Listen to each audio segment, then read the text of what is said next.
Miss Pantry, and today, well, it's a Doughvember video, yay! So it's my third addition to the Doughvember collaboration. So Lisa over at Sutton's Days is putting it on for us, and all the girls are in on it. So we've got Jenny Goff, we've got Patty from Alderman Farms. Did I say that right? We've got Linda from Tulilu Creates, and we got Mary Ellen from Prepper Potpourri, and Lisa from Sutton's Days, and myself. We're all doing 6 days a week for the whole month of November. We're doing some kind of dough recipe. It's either a pre-made dough that we create something with, or something we make from scratch, or on the other side of that coin, it could be almost anything from pasta to bread to anything you can do with dough. So today is my Doughvember video, and I am doing a delicious biscuit that would be wonderful to put on your holiday table because the holidays are here. So it is a cranberry and goat cheese biscuit. What? Yes, it's absolutely delicious. It's savory, but you've got the sweet tart cranberries in there that I've already soaked for about, I don't know, a half hour or so. Just soaked them in water. You can soak them in cranberry juice. You could soak them in alcohol if you wanted to. You could soak them in almost anything you want. I just wanted to get them a little bit juicier so they lend that tart, beautiful cranberry flavor to the biscuit. Okay. These are probably going on my holiday table, I'm just saying. I'm going to get started. I'll bring you down and show you how I do this. I'm going to use bacon fat for my fat. I've got buttermilk, my all-purpose flour, my baking powder, the cranberries, and a little bit of goat cheese, and it's only going to take 4 ounces of goat cheese. And this is it's an organic goat cheese. I get it at Fred Meyer, but anyway, delicious. All right, come on in. Okay, so we're going to put my flour down first. I'm going to grab some flour, and I've got my Tupperware. This is a modular mate. So, and they usually go on sale in January. So, keeps all my flour, sugar, panko breadcrumbs, all my Thrive stuff, everything, any dry goods or anything you buy in bulk. It keeps it really nice. I'm going to do about 2.5 cups of flour, and because I don't want the batch so big that I don't have room for them in the pan. And these are big, lofty biscuits. I let them stay big. I'm going to need my rolling pin here in a minute. And I'm going to get my little mat out that I use to roll my dough on. Keeps my counter cleaner.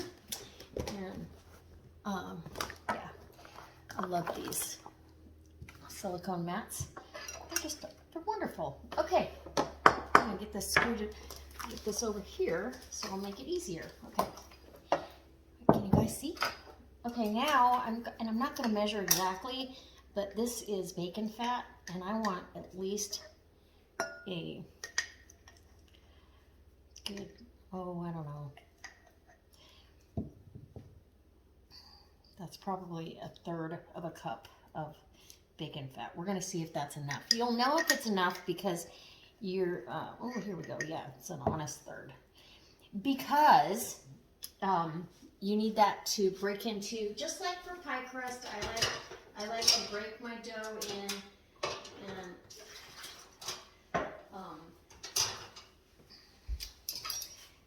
get the fat worked into the biscuit. And it makes light and fluffy biscuits, and oh, so good. So, oh yeah, this is going to be perfect. So you just want, so you have fat everywhere incorporated through the flour. Now you can use any kind of fat you like. You can use lard, you can use butter. I've used butter before, but I'm kind of hoarding my butter for the rest of the holiday dinner and goodies. So you just want that mixed in pretty good, right? And I'm going to switch to the Swedish dough hook. I think every kitchen should have this. Oh, and you know, I need salt too. Every kitchen on the planet should have a Swedish dough hook. It's so versatile for this kind of stuff as well as just cooking in general, pancake batter, anything like that. So I'm going to put down a teaspoon of salt and actually 2 teaspoons of baking soda, because I can. And we're going to get that mixed around. Okay. By the time this is all said and done, it'll be incorporated very nicely. So you might get to get your hands in there a little bit. That bacon fat was nice and cold. All right. So I have 1.5 cups of cranberries that I soaked. You could use fresh cranberries in here, but they will, they'll pop and they'll discolor your biscuit a little bit more than these will, but that's totally doable. And then buttermilk. Oh, you know what? I need to get my cheese in there. Let me get this well, we'll see how this goes. See if it's an easy task for me or if it's going to give me fits. Because your goat cheese needs to be crumbled throughout. Okay, it's going to give me fits. I'll be right back. Okay, I've got the goat cheese out of the container, and you're just going to break it up. And as you're mixing it, it's going to break up anyway, but yeah. Just crumble it up, just like you would if it was feta cheese. You can do these with feta and Greek seasonings. Oh, you can do anything you want with a biscuit, right? And they're quick. There's no fuss, no muss. Let me rinse my hands really quick. And the goat cheese has a tangy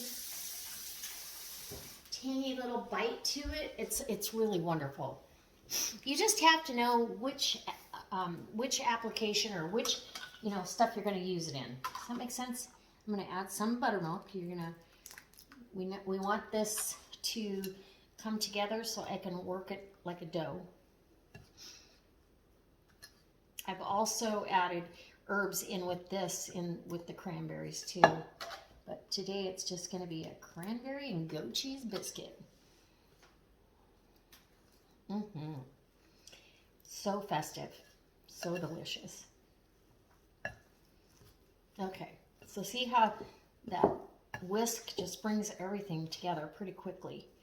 As soon as it starts, picking up all the flour, you're close, and you just pull everything off of that whisk, and you're just about ready to bring it together.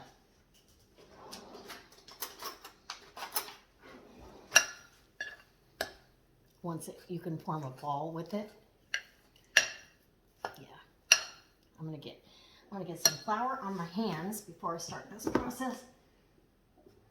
And some flour down on my board because I will roll this out pretty quickly. And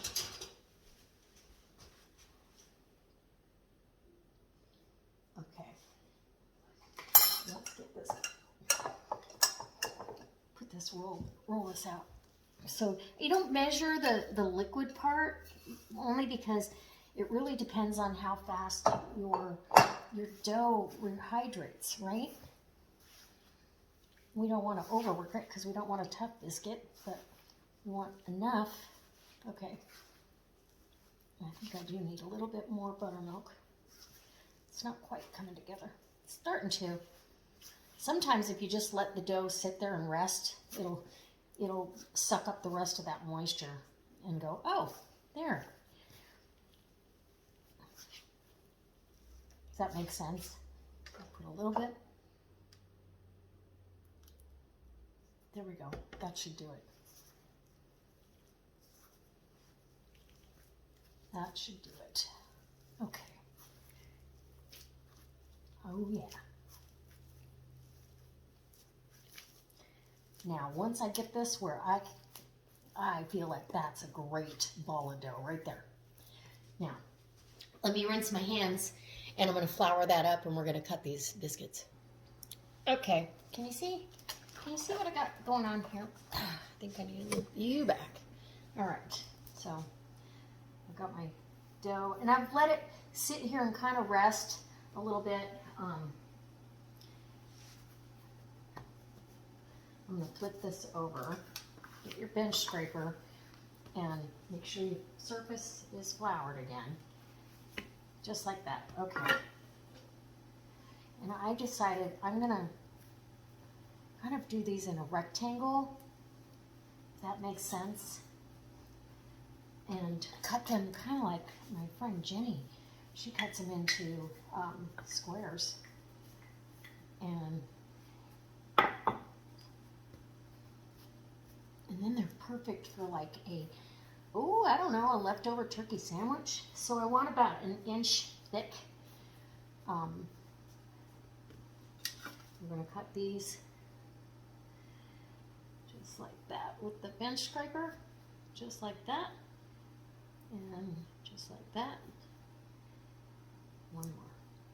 So they're all about the same size. Okay, so this,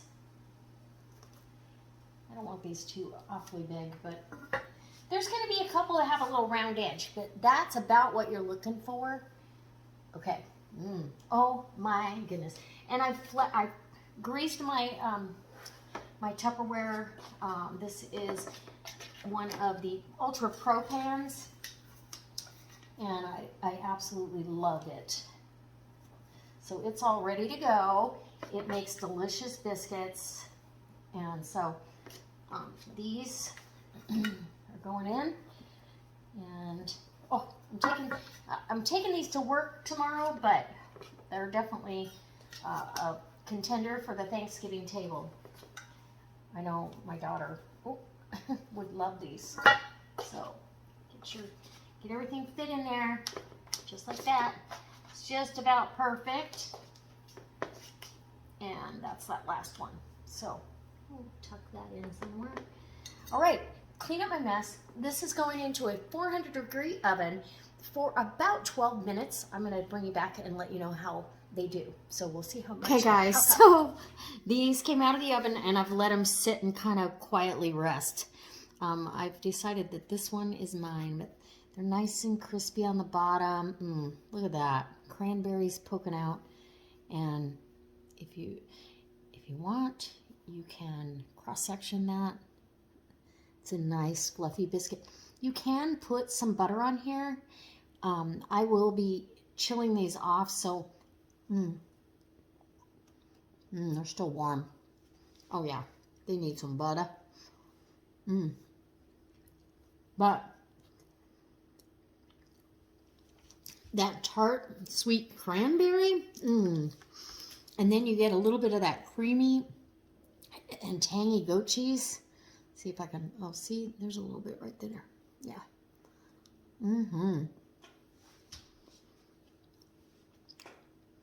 Combine that with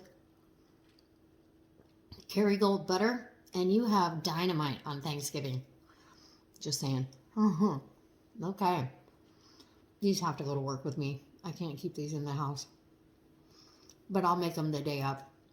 You can also use, I've done these with cranberry and white cheddar. I've done them with cranberry and like a smoked Gouda. Any kind of cheese you want. But the goat cheese is just a different little spin that a lot of people don't think about. And let me just tell you, it works. All right. That's my YouTube bite. So, plural.